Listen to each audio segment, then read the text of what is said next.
नमस्कार दोस्तों, हमारे यूट्यूब चैनल पर आप सभी का स्वागत है। आज हम बात करते हैं राजस्थानी शब्दावली की।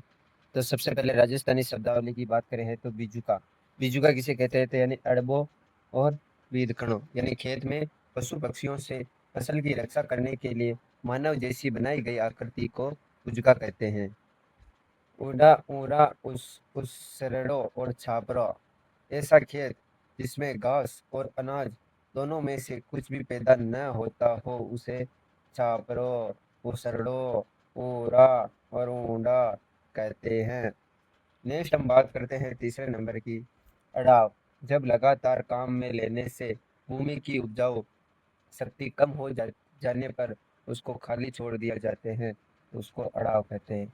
अखड़, पड़त और पेड़िया, जो खेत बिना जुता हुआ पड़ा रहता है उसे पेड़िया, पड़त और अखड़ कहते हैं।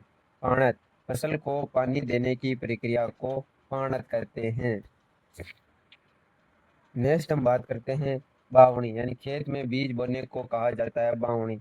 टेकरा और डेकरी, जब फसल पक जाने के बाद काट ली जाती है तो उसको एक जगह ढेर कर दिया जाता है, उसे डेकरा या डेगरी कहते हैं। बाजर, अनुपजाऊ भूमि को बाजर कहते हैं। नेक्स्ट हम बात करते हैं 9 नंबर की, तो घूर्णी, यानी लाव की खांचने हेतु बैलों के चलने का लंबा नुमा स्थान घूर्णी कहलाता है। चरणोत, पशु पक्षियों के चरने की भूमि को चरणोत कहते हैं। बीड़, जिस भूमि का कोई उपयोग में नहीं लिया जाता, जिसमें सिर्फ घास उगती है उसे बीड़ कहते हैं। नेक्स्ट हम बात करते हैं सड़ो, हड़ो, बाढ़, यानी पशुओं के खेतों में घुसने से रोकने के लिए खेत चारों तरफ बनाई गई मेड़ को सड़ो, हड़ो और बाढ़ कहते हैं। गोफन, पत्थर फेंकने का चमड़े और डेरियों से बना यंत्र गोफन कहलाता है, जो आपने बचपन में बहुत बार किया होगा। तगड़ और पट्टिया, ऊंट को हल जोतते समय कसने की साज को तगड़ या पट्टिया कहते हैं। नेक्स्ट हम बात करते हैं 15 नंबर की, चावर, पाटा, पटेला, हमाड़ो या पटियास, जोते गए खेतों को समतल करने का लकड़ी का बना चौड़ा तख्ता पाटा, चावर, पटेला, हमाड़ो, पटियास कहते हैं। जावड़, दही जमाने के लिए छाछ या खटास की अन्य सामग्री को जावण कहते हैं। नेक्स्ट हम बात करते हैं गुलेल, पक्षी को मारने या उड़ाने के लिए दो साखी लकड़ी पर रबड़ की पट्टी बांधी जाती है, जिसमें बीच में पत्थर रखकर फेंका जाता है, उसे गुलेल कहते हैं। नेक्स्ट हम बात करते हैं 18 नंबर की, ठाण, पशुओं को चारा डालने का उपकरण जो लकड़ी या रस्से से बनाया जाता है। खेलो, पशुओं के पानी पीने के लिए बनाया गया छोटा कुंड, खेलो या खेड़ी। आप राजस्थानी भाषा में खेड़ी क्या, खेड़ी आराम, खेड़ी भाई खेड़ी। दथाली, नेक्स्ट हम बात करते हैं दथाली, खेत की जमीन को साफ करना तथा क्यारियां बनाने के लिए काम में ली जाने वाली जाती है दताली। लाव, कुएं में जाने तथा कुएं से पानी बाहर निकालने के लिए डोरी को लाव कहते हैं। रेलनी, गर्मी या ताप को कम करने के लिए खेत में पानी फेराना रेलनी कहलाता है। नेक्स्ट हम बात करते हैं 23 नंबर की, तो नीरणी, यानी मोठ और मूंग का चारा नीरणी। नोगला, नेड़ी और जेरने में डालने की रस्सी।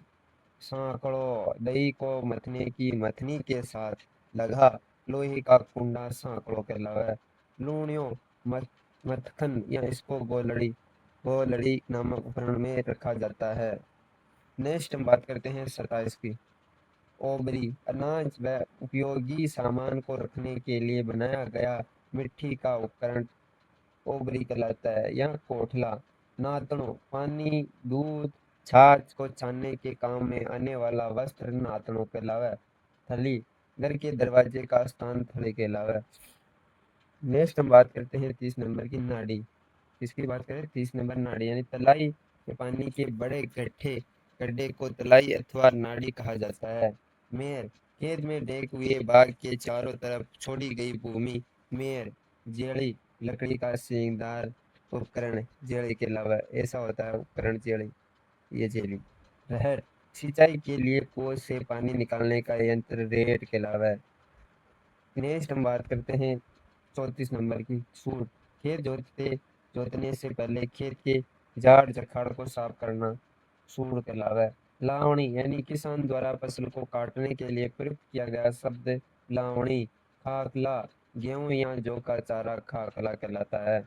नेक्स्ट हम बात करते हैं दायण, पशु को चरते समय छोड़ने के लिए पैरों में बांधी जाने वाली रस्सी दायण कहलाती है।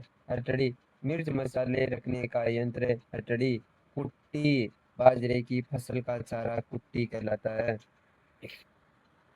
ओरणी, खेत में बीज को डालने के लिए हल के साथ लगाई जाती है, इसको नाइलो भी कहा नायड़ो। ये ऐसा नाइला होता है, इसके अंदर बीज जाता है और ये यहाँ से बीज आता है, ये नाइला इसके अंदर। और पराणी और पुरानी बैलों या भैंसों को हाँकने की लकड़ी पराणी। कुदालियाँ, कुस्सा, मिट्टी को खोदने, ये ऐसा होता है यंत्र जो मिट्टी को खोदने के काम आता है। नेक्स्ट हम बात करते हैं टोकली, कुएं के ऊपर लगाया गया यंत्र जो लकड़ी का बना होता है टोकरी। चरस, यह लोहे के पिंजरे पर खाल को मढ़कर बनाया जाता है जो कुएं से पानी निकालने के लिए काम में आता है। चू या चाक, हल के नीचे लगा पंचाकार लोहे का यंत्र चू या चाक कहलाता है। पावड़ा, पावड़ा तो आपने बहुत सारे देखा होगा और इसका यूज भी किया होगा बहुत सारों ने। खुदाई के लिए बनाया गया उपकरण पावड़ा कहलाता है। ये ऐसा ऐसा होता है पावड़ा। यहाँ पर हत्था होता है, ये हत्था हाथ हाथ से पकड़ा जाता है, ये हत्था होता है। ये लोहे का बना होता है, लोहे का बना होता है, इसे फावड़ा कहते हैं। नेक्स्ट हम बात करते हैं ताती।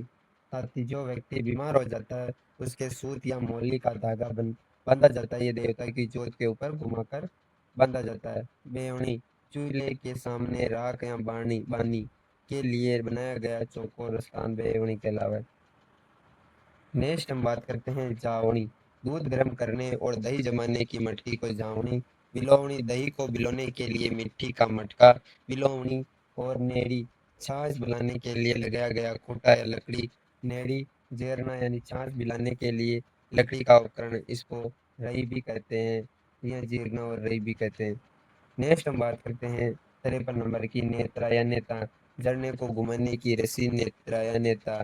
छाजलो, छाजलो, अनाज को साफ करने का उपकरण छाजलो। बंदरवाल, मांगलिक कार्यों में घर के दरवाजे पर पत्तों से बनी लंबी छालर बंदरवाल कहलावा। और छाणे, सूखा हुआ गोबर जो जलाने के काम आता है, छाणे कहलाते हैं। ये आजकल फ्लिपकार्ट पर भी मिला जाता है। अर्थात गैस की कमी को देखते ही बहुत सारों ने इस छाने का उपयोग किया है। कैसा लगा हमारा वीडियो? अगर अच्छा लगा तो लाइक या शेयर और सब्सक्राइब करें और हमारे चैनल पर नए आए तो हमारे चैनल को सब्सक्राइब करें। जय हिंद, जय भारत।